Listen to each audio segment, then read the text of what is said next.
Okay, so we're going to close shut. Okay, we're going to Avalonia, which is a theme in the game. The first game was built into split up into themes which were inspired by countries. But LBP2 is inspired by different sort of areas of science. Art, science and history. Yeah, art, science and history. So Avalon is sort of a near future setting. We've got clean. Try not to look at the deep. I haven't seen anything. There's a wind game command in there somewhere. So Avalon is inspired by near futures, inspired by like white, clean design, lots of shiny metal, lots of bright lights. It's really nice. And not forgetting fur.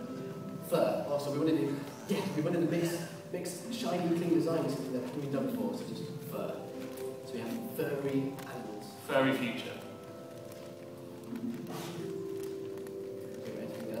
Other themes we have in the game are ones you've already seen before, such as Da Vinci's theme, based on sort of Renaissance design, lots of nice words, lots of textile. It's quite similar in respect visually to LPP1, but trying to make a nice transition theme.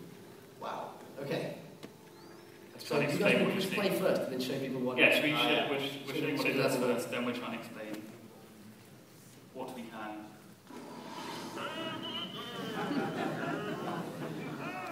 So the characters fly on bees in this level, and these bees are very smart. They can shoot honey, and the honey is dead. Okay, so the smart thing about this level is that, I mean, a bit of setting maybe. Players are trying to guide their giant spaceship through the level, killing the hordes of enemy sackbots, their boss fighters. Away.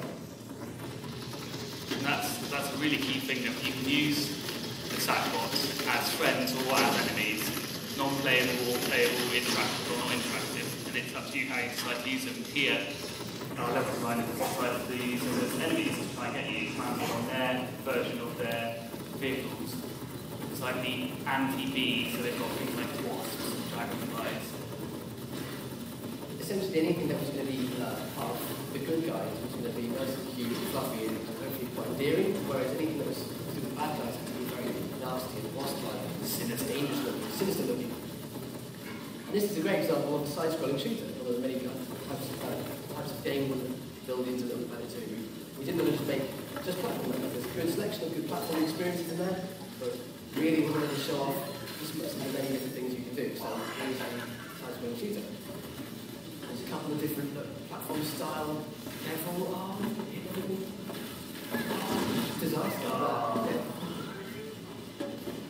So yeah, being Little Planet, we also wanted to make sure that it was very physical. So in some side-scrolling shooters, you just tend to move through an environment. The environment doesn't really have much impact on what you do, but in this one, everything here is physical. It's going to hit you and knock you around, and you can knock into each other, which is also quite an important thing. It's quite fun to bash people into the side. Absolutely.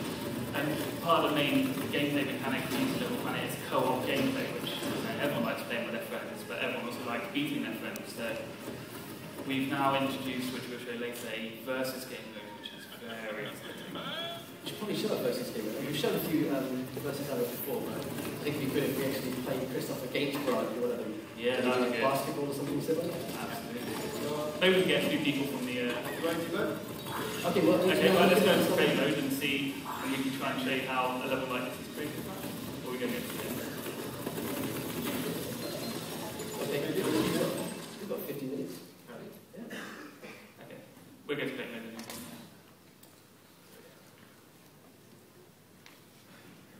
Christoph, do you want to look at how that's made?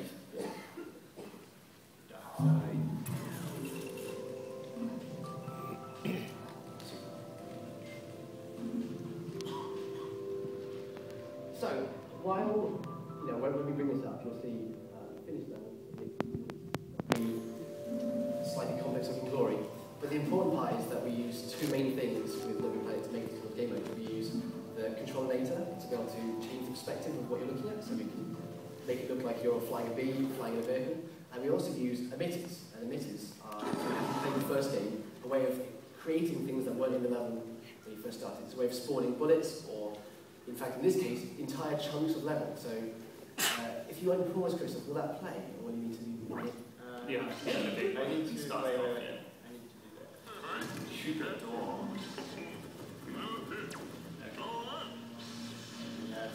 you want to now zoom out, you can see. Yeah. So now the level's begun. Oh, you might want to just do it, just float instead of doing mechanical.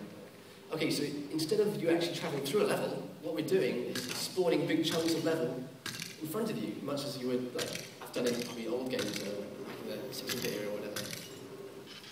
It's really nice because it allows us to create almost an infinite level in a very enclosed area. And this was all done, I actually kid you not, with PlayStation and the PlayStation controller. We didn't use PCs or anything like that, we were just given a PlayStation controller. So all of this, the community and you guys will be able to create when you get it.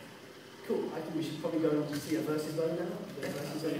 And just to show it, it was made with the game sequencer. So basically all the PC code are this very small electronic device.